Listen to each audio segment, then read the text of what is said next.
Hello again, YouTubers. Welcome back to the Captain's Vlog. I'm your host, the board game Captain, and on this episode of the Captain's Vlog, we have the following segments. First up, we have All Booked Up, where yours truly is going to review the book, The Damnation Game by Clive Barker.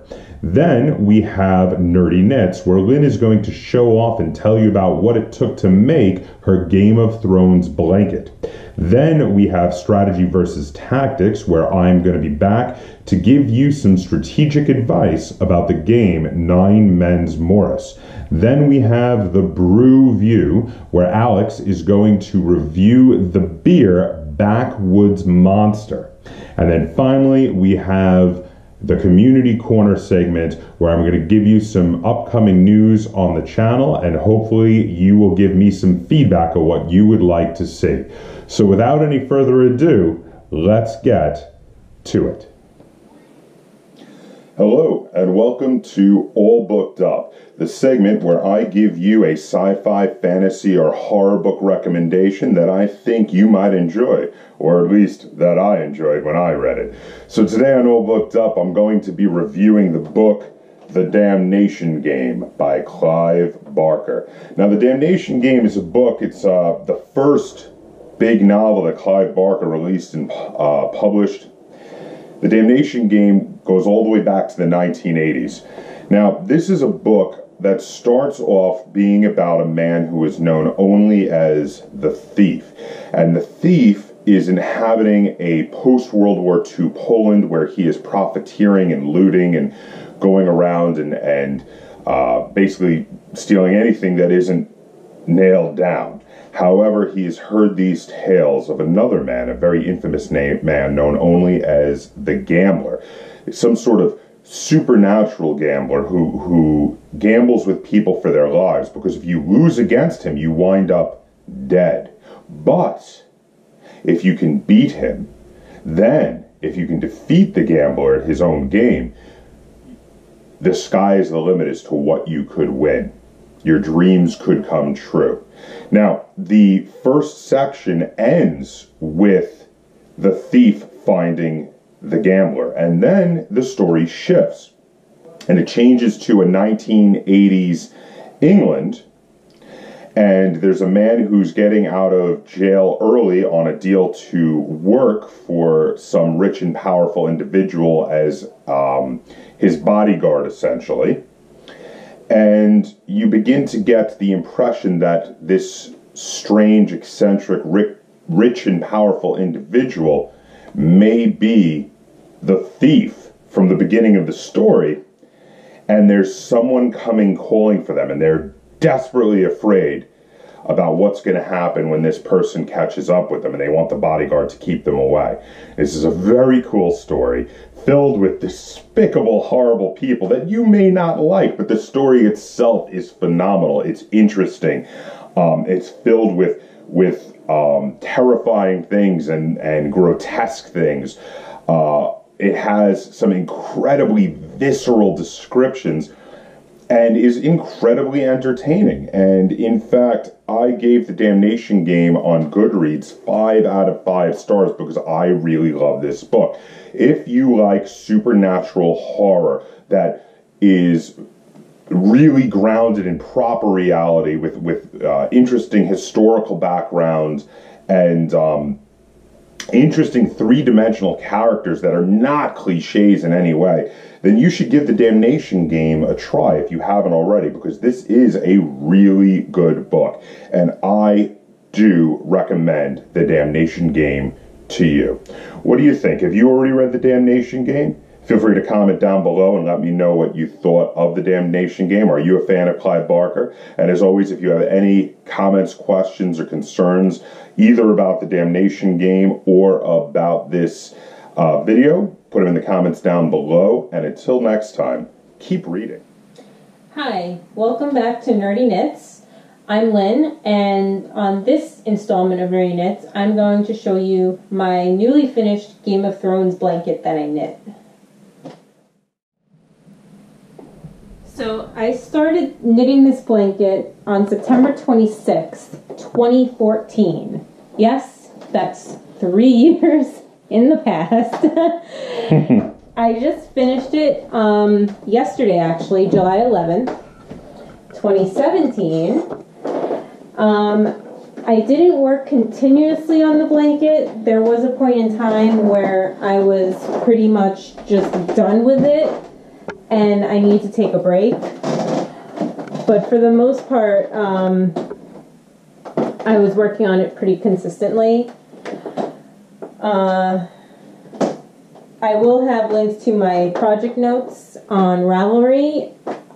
Just a warning, there is some strong language used, so if you are offended by strong language, because this pushed me into strong language region. Now, is that just because of how labor intensive and this project is, and how long it took you to knit it? Yes, it was very. Some squares like flew by. I remember the Stark square. I knit that in under a month, and it was like lovely to knit. And I was like, and it was one of the first ones I knit, and I was like, oh, this blanket is going to be done so soon. And then like other ones, like the Aran square, took me probably like 3 or 4 months, because I was just like, I don't know why. It looks kind of simple, but I mean, it was just so trying. How was the Targaryen square? Because that one looks so complicated. It does look complicated, but since there were really only 2 colors, I don't remember it being very difficult. I actually, in my notes, I have it that it took me a little over a month to knit that square. And I knit all the squares separately, and then I seamed them all together. Now I want to draw attention to this shiny, sparkly golden thread you used for the crown on the neck of the stag for the Baratheon square, as well as on the rose for the Tyrell square. Is that like a specialty yarn that you got, or? No, that's it's a normal yarn that you can buy in any of like the craft stores. It's just that it has like a sparkly thread through it. Oh, okay. So there's a thread within the yarn that makes it sparkly. Yes. So which is your favorite of the squares? Like the one that I think turned out the best? Or? Yes, your personal favorite. I think the Stark one turned out the best, honestly. Well, it is a centerpiece. It's right there in the middle, Yeah. and it looks great with all that black outlining in the fur there of the direwolf. It does really look good. I like it quite a lot too. I'm a little torn between that one and the Targaryen square, which here is its center bottom, and both of those look fantastic. And also, I lined it. I backed it with fleece. That'll be nice and warm come winter. It was so Winter the back, is coming. The back of color work is kind of ugly, and also it's very easy to snag a finger, or like with Fenris, he can snag a paw. So is that all in your notes about how you did that on your project page? I didn't have anything. I just wrote that I was going to back it with fleece. I didn't write how I did it. I just used my sewing machine. It wasn't rocket science. Okay, so I used a Aran weight yarn, which is a little bit thicker than worsted weight. So is that like a rather thick yarn, or? Yeah, it's like a medium weight yarn, but it is getting towards the thicker side. Okay. And let me see what size needles I used. I used a 5mm, which is a US size 8. So it's a medium size? Yeah, it's medium. It's not really thick, and it's not really thin. It's just kind of in the middle. You know, on one hand, I understand that the detail in a lot of these crests would have been lost if you used a thicker yarn. But God, if this yarn was any thinner, I can't even imagine how long it would have taken you to knit this. No, I probably wouldn't have knit it. Now, this project is, considering it took you over 2.5 years to complete this project, nearly 3 years. This is a commitment. It is. And I mean, you weren't knitting it constantly. You had to, like, you'd knit a square and then you'd go and you'd knit a scarf, or you'd knit a square and then you'd go and knit a hat. You were breaking it up because you couldn't keep just knitting this, but with the on and off, it still took you over 2.5 years to complete this pattern. Yes, it did. So where did you get the pattern from? I got the pattern from Ravelry. I didn't follow the pattern exactly. She has the charts for the pictures, and then how she knit it was she would knit a strip of 3 of them at once. Okay. So I did all the squares separately, because at the time I started this, I only had 1 pair of US size 8 needles, and it was the most used size that I use, and it's the most used size I use. And I was like, well, I don't know how long it's going to take me to knit 3 of these, and then what if I need to use those needles for something else, and I can't. So you separated them out and knit each crest separately? Yeah, so I knit each one separately, because, on the least amount took me a month. I think the most amount, I don't even know, the most, let's see, looks like the most took me, almost half a year. The Aran chart, I started in August, and I didn't finish until January. So that one really, you probably were doing a lot of side projects. Maybe that one, yeah, I think that one was kind of right in the middle. I was like by the halfway point, and I was just kind of like, I'm seriously done with this blanket at this point. So so first you knit each square. Yes. Then when you were done with them, you washed them after knitting them? After I knit them, I embroidered the words. Oh, okay. And if they needed anything like the dragon claws and the tongue and all this, the fur. And the gold yarn on the rose. And then I washed them. Okay. And then I backed them with the fleece. And then you sewed them all together. Yes, and I seamed them all together. Now, once they were all done, it didn't take you very long to actually sew them all together. It only took you about 3 days once the squares were all ready to be sewn together. Yeah, seaming them together was really quick. And this, this is going to be nice and warm. It is. It will be toasty. And like I said before, winter is coming. And family do the honor. I'm really glad you prized family so highly that you made this for me, because obviously it was a bit of an ordeal. I'm never showing you a big pattern again, because when I originally I was like, oh, this blanket is awesome, look at this, Josh, and he was like, will you make that for me? And I was like, okay. So by the end of it, did it have you screaming fire and blood? Yes, I wanted to just set the entire thing on fire. So it didn't make you feel like you were growing strong at all. Basically, whenever I see a cool blanket, I'm just going to be like, oh, that's a cool blanket. Let's make sure Josh doesn't see that. But you didn't rage quit. You kept going. I did. Did you use the rage to fuel you? Was it like ours is the fury? There's a lot of yarn in this, and that yarn costs a lot of money. So it was basically like, am I going to waste like $100 worth of yarn because I hate this project? So what you're saying is you are unbound, unbent, unbroken. Is that what you're saying?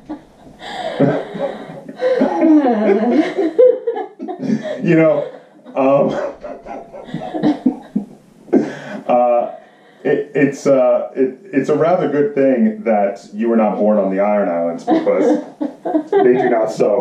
The wrong spelling of sew. Alright, I had to struggle with that one. Sorry about that. See, I didn't get Hear Me Roar or High as Honor in there, but I'll just say them right now. Anyway, so what is your takeaway from this project? I hate knitting blankets. Well, I would say the thing about knitting a giant blanket is it is a lot of work. Yes. Because you're trying to knit a blanket that literally can fit over a queen-size bed. Yes, this is a queen-size bed, and the blanket is hanging over the edges, so it's slightly bigger. Yeah. But that being said, it's beautiful. You did an amazing job on this. This came out really well, even though it stressed you out while doing it. You have to feel that this has got to have been worth it. When we use it, I think you'll feel it's worth it. Well, I hope so. I hope in the winter maybe I'll be thankful. Yeah. Well, it's too bad that that the Game of Thrones season is going to be starting in the summer now. because it would have been nice if it had started earlier like it had previously. We could have snuggled up under it while watching it, but it's going to be too warm for it right now. But come this winter, we are going to be snuggling under this blanket. I think this is a lot of like movie marathon nights would be... Oh, we'll do some Game of Thrones some Game of Thrones show marathon nights. That'd be great. So there you have it. Do you have anything else to add? No, just if you go to my project page, which will be linked in the description, you can see many, many pictures. I took a picture of each step of the process, so there's pictures without any embroidery on it, there's pictures after the embroidery, and there's the big picture of everything all together. You can check out my project notes. I'll have a link to the pattern if you want to go insane and try and knit it yourself. And I think it's great. Yeah.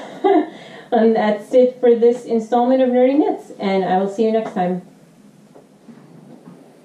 Hello, and welcome back to Strategy versus Tactics, the segment where I try to give you some strategic or tactical advice to improve your game. And today I'm going to be giving you some strategic advice for the game of 9 Men's Morris. Specifically, I'm going to show you some common ways to force an opponent into a catch-22, also to force your opponent into a catch-22 of catch-22s, and how to avoid it if your opponent is doing it to you. So without any further ado, let's go to the board. Okay, so here we can see the 9 Men's Morris board, and I'm going to start by showing you some basic catch-22s that you might be able to catch your opponent in once or twice, but if they are paying attention, you're probably not going to catch them with these more than that, unless you catch them when they're distracted by the other side of the board. But the first one I want to show you is this. If you can play in the corner, and this can be done in any of the 3 corner spaces, doesn't matter which one, and if your opponent doesn't stop you, you can play in the opposite corner, and at this point, as long as your opponent, it's got to be the opposite corner of the same square, as long as your opponent has not played in their one move, if you went first, if they have not played either along any of these lines or along any of these lines, at this point, you've got them. And the reason is you can place another stone here, and at this point, as long as they haven't played in either of these 2 spaces, they're done. Because they play here to stop you there, it's too late, you have a mill there, and you can capture one of their pieces, or vice versa. Now, if you want to stop this catch-22, you need to stop it immediately when your opponent plays in a corner. And the way to do that is to play in the opposite corner. It is now impossible for them to catch you with that catch-22. But if you wait, and let's say they play here, and you play there, and then they play here, it's already there, it's already too late. Because now you can try to stop them by playing there, for instance, but it doesn't matter because they're going to play there and they've got you in the catch-22 already. So you have to, if you see them do an opening move going to a corner, the best response you can do is to go to the opposite corner. Now the next catch-22 I want to show you is if you play here and then you play in, as long as your opponent has not played anywhere to block you, if you're able to play on the next side in the same square, again in the middle, and then are able to get a piece between them, again, you have a catch-22 that you can force your opponent into. Now this one is a very classic move, but it is also fairly easy to see coming. It's a little easier to see coming than the corner play, because you can play here, and if your opponent realizes what you're doing, it's very easy for them to stop simply by playing along the same line that you are in, because then it doesn't matter which way you go, you could never force a partial catch-22 with this side anymore. So that's a good easy way to stop that. The other one, and this one is a little harder to see, and a lot of people miss this, is you play, say here, on a corner, because then you could go in either direction, and I'll show you what I'm talking about in a minute, and then whichever direction you choose to go in, you play there. Now this is one that is not that easy to see, and people miss it a lot, because as long as your opponent does not play in any of these three spaces here, your next move is to play there, and it's already too late. Because if they try to stop your mill here, you catch them in a mill there, and vice versa. So at this point, it's already too late. You're going to catch them, you're going to get the mill, and you're going to get to capture one of their pieces. Now, the final thing I want to show you is the catch-22 of catch-22s.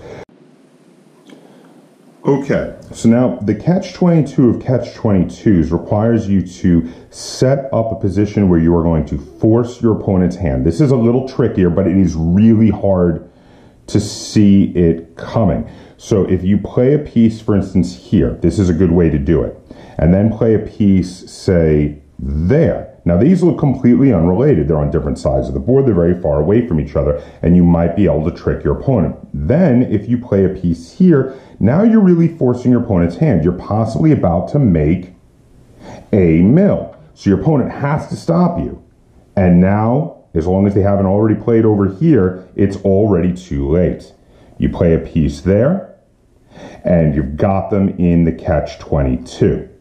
Now this one is really hard to see coming, but basically if you're playing second and your opponent plays a piece there, basically the best response you can do is to play vertically next to them if you know your opponent is familiar with this trick and has caught you in it before. That is a good way to nip it in the bud right away. But generally speaking, this is a game that requires you to pay a lot of attention and to keep on your toes and keep thinking, because as soon as you discover a way to stop the trick your opponent is using to beat you, they may discover a new way to beat you. But I hope all of these scenarios helped you to improve your game of Nine Men's Morris. Feel free to comment down below if you like these tricks or you'd like to explain a different trick in order to force a mill in a game of Nine Men's Morris. And until next time, keep improving your game. Okay, hold on, I'm coming. All right, good. Sorry, running a little late. Thought I was gonna miss you, but I made it.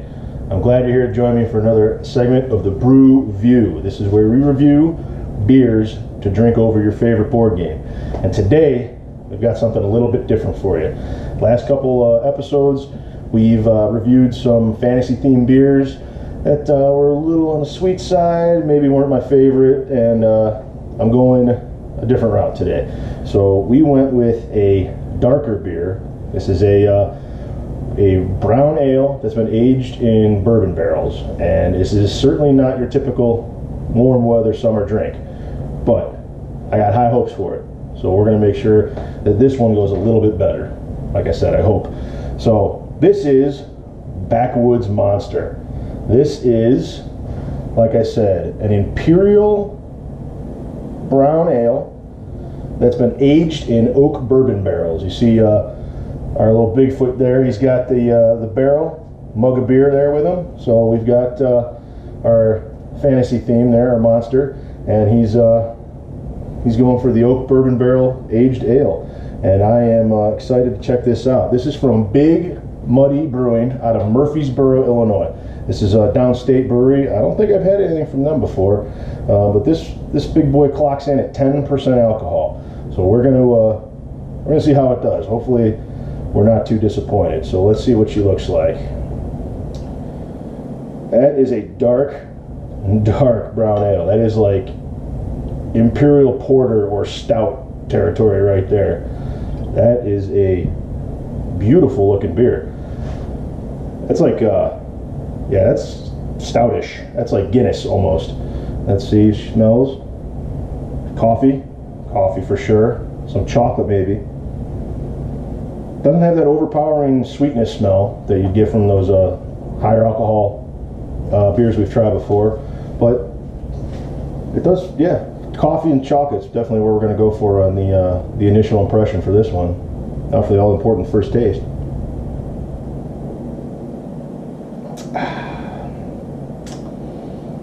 Yeah, coffee and chocolate for sure.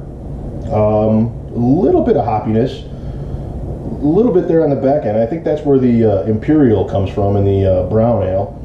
Kind of like an IPA, but much, much darker. Not overly bitter at all. This is probably no more than a 20 or a 25 on the IBU. But you certainly get that chocolate and the coffee. The dark roasted malt gives you that coffee flavor, and there's a little bit of sweetness that carries through right at the end. Yeah, it starts you off with coffee, chocolate, and you end with a little bit of sweetness, a little bit of bitterness, and actually, that is a really good beer.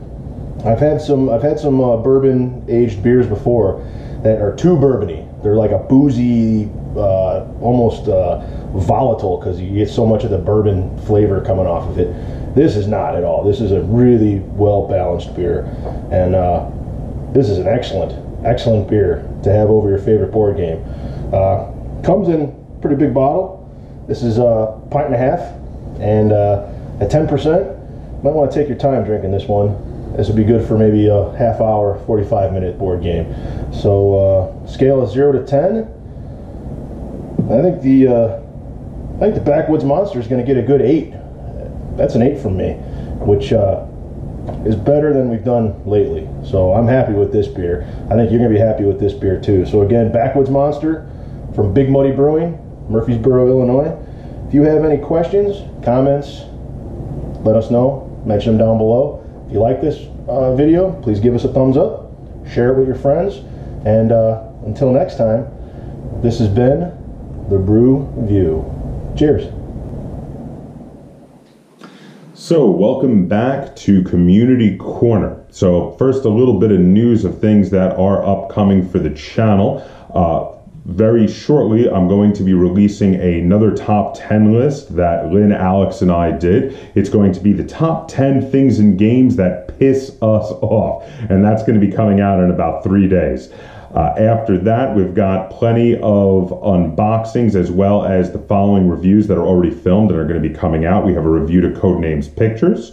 We have, and of course that is a review and tutorial. We have a review and tutorial also for the game Run, Fight, or Die. And we have a review to the game Van Helsing that is coming out. No tutorial, just a review. So be sure to watch those. We'll also be filming some other reviews to mix in there. And this upcoming month is Gen Con. It's about to be August. Gen Con is almost here. So I'm going to try to be doing a little bit of filming over at Gen Con, and I'm going to just sort of shoot Gen Con from the perspective of what it's like to attend Gen Con just as attendee. So I'm going to do some filming for each day, and I'm going to try to release some videos of each of the days, which show some exhibit hall footage and talking about this kind of events we've done and showing some of the stuff we bought. And afterwards, I'm going to release a Gen Con haul video showing you everything that we got, either that we bought or were free giveaways that we got from Gen Con. Now, as always, I would love it if you guys would give me any feedback about new topics you would like to see us cover in future episodes of the Captain's Vlog, as well as new segments you would like to see us do in the Captain's Vlog, as well as new types of videos that you would like to see on the channel. And until next time, make sure to like, share, and subscribe. Make sure to comment down below with any comments, questions, or concerns that you have. And until next time, game on.